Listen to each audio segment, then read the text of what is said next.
Let's talk about the Washington Commanders. This is a team last season that went 8-8-1, and it was a very interesting season for the Washington Commanders. They had a lot of lows, but also a lot of highs as well. This team is extremely talented, and they just recently sold over to brand new ownership, which means for bright days going ahead for the Washington Commanders, bringing in some brand new coaches and also starting a brand new quarterback. So let's get straight into it. Last season with the Washington Commanders, they made a trade to go and get Carson Wentz, and he started the season. Now, it didn't start off too pretty, but they did defeat the Jacksonville Jaguars in a comeback victory. But the biggest thing were the turnovers of Carson Wentz. Unfortunately, Carson Wentz was not the right quarterback for this team. He injured his finger on his throwing hand. They went to Taylor Heineke, and lo and behold, Taylor Heineke won a lot of football games. But eventually, Carson Wentz would come back in there due to turnover issues, and he will also have his own turnover issues as well. A lot of it was because of the offensive play calling and the fact that Carson Wentz just wasn't a good quarterback in the NFL anymore. So it led them to go on to release Carson Wentz and move on from Taylor Heineke. Sam Howell started the last game of last season for the Washington Commanders, where they would go on to defeat the Dallas Cowboys. Now, Sam Howell did not go out there and light it up. He did not go out there and have a 400-yard passing day, but he looked competent enough to be the starting quarterback, and he has a lot of faith invested in him right now by the Washington Commanders staff. They believe that he can be the quarterback moving forward. He will be the starting quarterback for this upcoming season, and Jacoby Brissett will be the backup quarterback to him. Jacoby Brissett is a very good quarterback in the NFL. He's not top 10, he's not top 15, not even top 20, but he's a good backup quarterback to have, and he's a good bridge to have. He's not going to turn the football too much. He's not going to be the sole reason you win football games. He's not going to be the sole reason that you lose football games either. But it comes down to Sam Howell.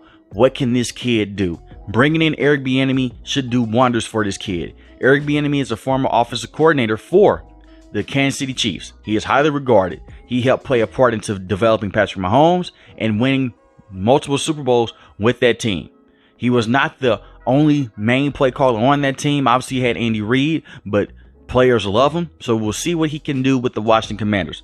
A lot of people and a lot of guys around the NFL say he should be an NFL head coach one day. But this is time to prove it. And they have a lot of good weapons offensively.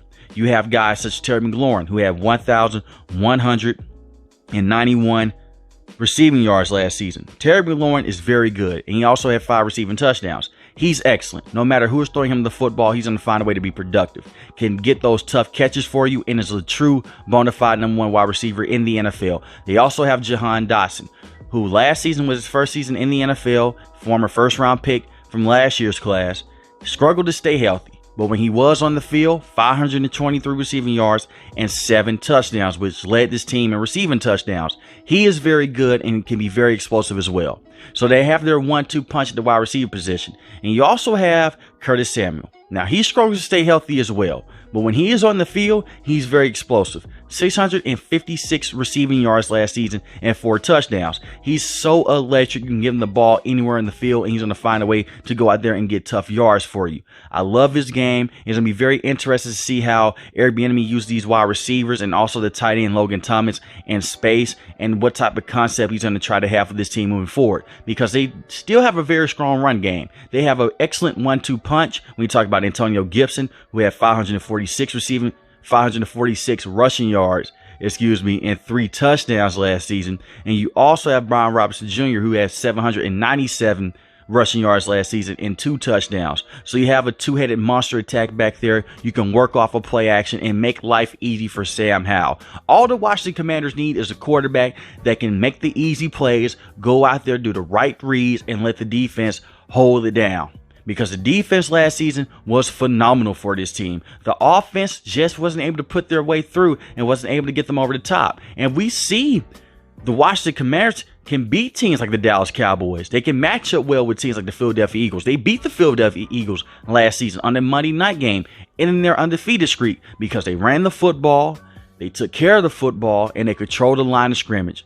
And I understand Jordan Davis was out for that game, but they still controlled the line of scrimmage when they wanted to run the football down the Eagles' throat. Not saying that this team is a Super Bowl contending team, but they match up well with teams in their division. And that's how you make the NFL playoffs in this setting.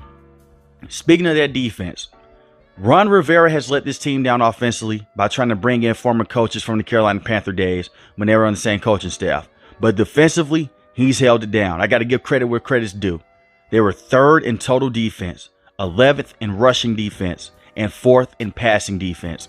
Now, Ron Rivera, the defensive coach, he can do his thing. He has those guys go out there and they play hard for him. They control the line of scrimmage and they are very aggressive. And that's even when they had William Jackson on the team. And you guys know how I feel about him. He can't cover a bed with bed sheets. That's why they traded to the Pittsburgh Steelers, and he's currently not on the NFL team. And they still found a way to have a top defense in the NFL.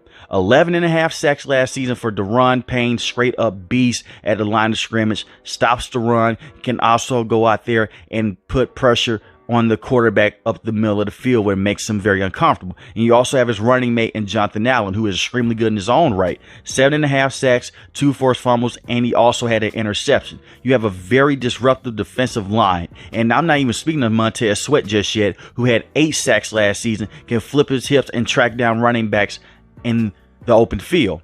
But there's one caveat about this defensive line. There's one name I haven't mentioned, Chase Young.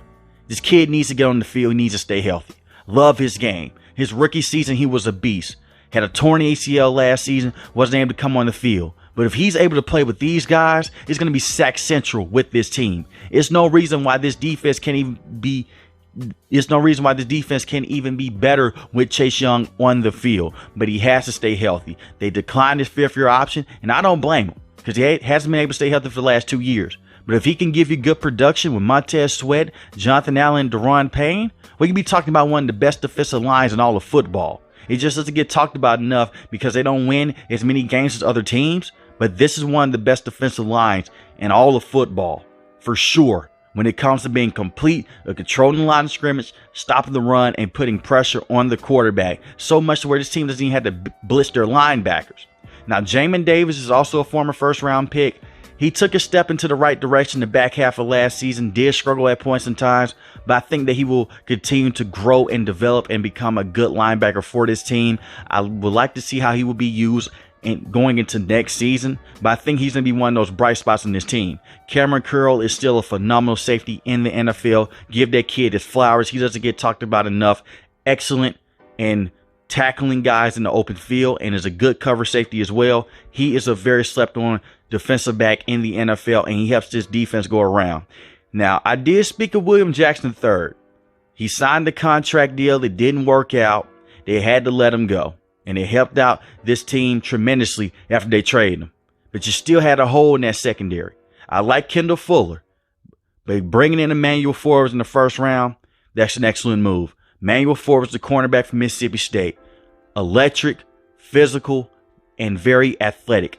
He fits what Ron Rivera wants to do on the defensive side of things. Can stick with wide receivers, is amazing in press man coverage, and can be amazing in zone coverage as well. They have to be careful how you use him. I believe there will be some growing pains because he is a rookie. He's extremely physical, but I think that he's going to be a very good corner in the NFL with that front seven. At the end of the day, when it comes to coverage on this team, it's going to be very easy because those guys up front, they're going to get to the quarterback and they're going to generate a lot of pressure. I think the Washington Commanders could be a sleeper team in this division. Do not be surprised they're making a strong playoff push towards the end of next season like how they did in last season. If Sam Howell can just be a competent quarterback, take care of the football, and that has been the same song and dance for this team for the last couple of years. If the quarterback could just get this team over the hump, take care of the football, work off of play action, and make the simple plays very easy, I believe this could be a very dangerous team in the NFC. Not saying they're a Super Bowl contender, but they can give a lot of team problems with their defense alone. Just imagine what they can do if their offense is able to step up and just become a very decent offense in the NFL. But guys, let me know in the comment section below, is Sam Howell a legitimate #1 quarterback in the NFL for you guys? And let me know how you feel about the Washington Commanders as a whole. If you're new to the channel, hit the subscribe button. If you like the video, hit the like button. Most importantly, I want each and every last one, guys, stay safe, stay positive. Thanks for watching the video, guys. Peace.